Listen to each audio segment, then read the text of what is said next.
नमस्कार। मैं आपको माघ महात्म का 7वां अध्याय सुनाने जा रही हूँ। कल छठे अध्याय में हमने सुना कि हेमकुंडल नाम के एक वैश्य ने बहुत अधिक धन कमाया और सभी धन को खूब सत्कर्मों में लगाकर और वन को तपस्या के लिए चला गया। उसके 2 बेटे थे, कुंडल विकुंडल।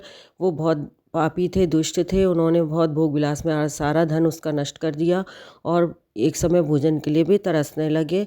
आखिरकार वन में चले गए, वहाँ भी उन्होंने अपनी दुष्टता नहीं छोड़ी और मर गए। अब 7वें अध्याय में हम सुनते हैं कि आगे क्या होता है। वैश्य पुत्र विकुंडल और देवदूत संवाद।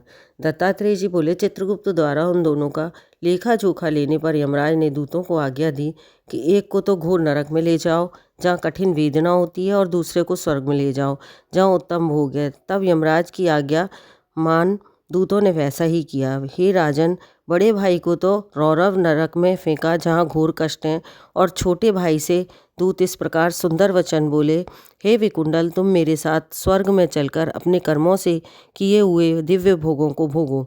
ये सुनकर वह हृदय में आश्चर्यचकित होकर विचारने लगा कि किस कारणवश मुझे ये फल मिला है। दूत से पूछने लगा, हे दूत, मैं तुमसे संदेहवश पूछता हूँ, सो कृपा कर कर मुझे बताएं।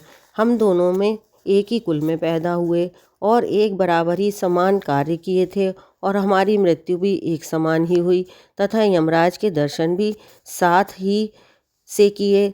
तब किस कारण मेरे बड़े भाई को नरक फेंका गया और मुझे स्वर्ग कैसे मिला?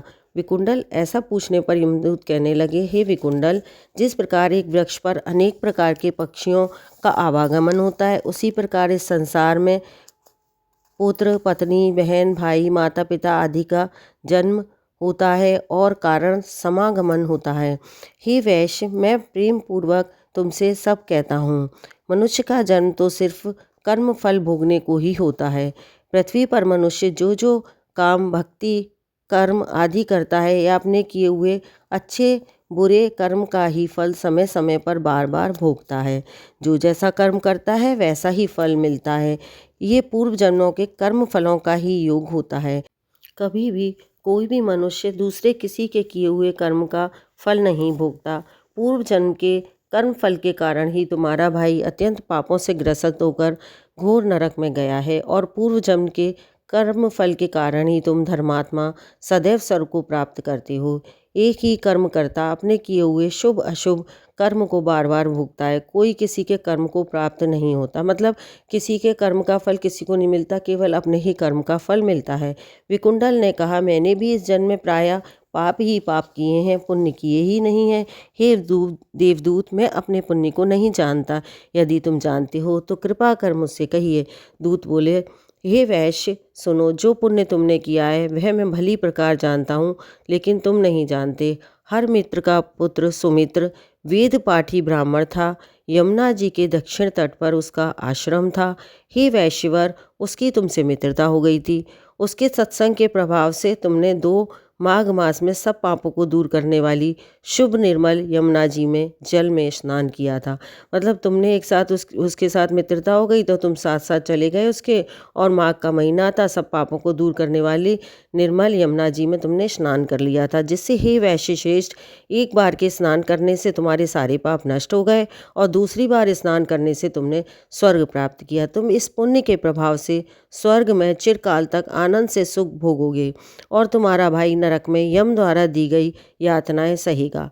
80 पत्थरों से काटा जाएगा, मुग्दरों की मार से प्रताड़ित किया जाएगा, पत्थरों की मार से अंग चूर्ण कर अंगारों से भूना जाएगा।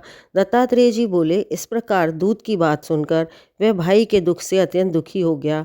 उसका शरीर पुलकायमान हो गया। तब दीनतापूर्वक अत्यंत दुखी होकर मधुर वाणी में देवदूत से कहा कि हे सत्पुरुषों के साथ 7 पग चलने पर भी मित्रता श्रेष्ठ फलदायिनी होती है। अतः अब मित्रता का भाव विचार कर तुम मुझ पर कृपा करो। हे सर्वज्ञ, मैं तुमसे ये सब सुनना चाहता हूँ, सो कृपा करके कहो कि किस कर्म से मनुष्य यमलोक को नहीं देखते, अर्थात बुरी गति को प्राप्त नहीं होते। वो देवदूत से पूछ रहा है कि कौन से कर्म करने से मनुष्य को अच्छी गति, देवगति प्राप्त होती है और किससे नरक गति प्राप्त होती है। कल हम सुनेंगे ये सब 8वें अध्याय में। अब 7वां अध्याय समाप्त होता है। जो प्रातःकाल स्नान के बाद इस अध्यात्म को सुनते हैं, दूसरों को सुनाते हैं, उनको अवश्य ही उनके सारे पाप नष्ट होके उनको पुण्य फल प्राप्त होता है। हमारे इसलिए हमारे थोड़े से ही प्रयास से हमारा कुछ अच्छा हो सकता है। बोलो विष्णु भगवान की जय।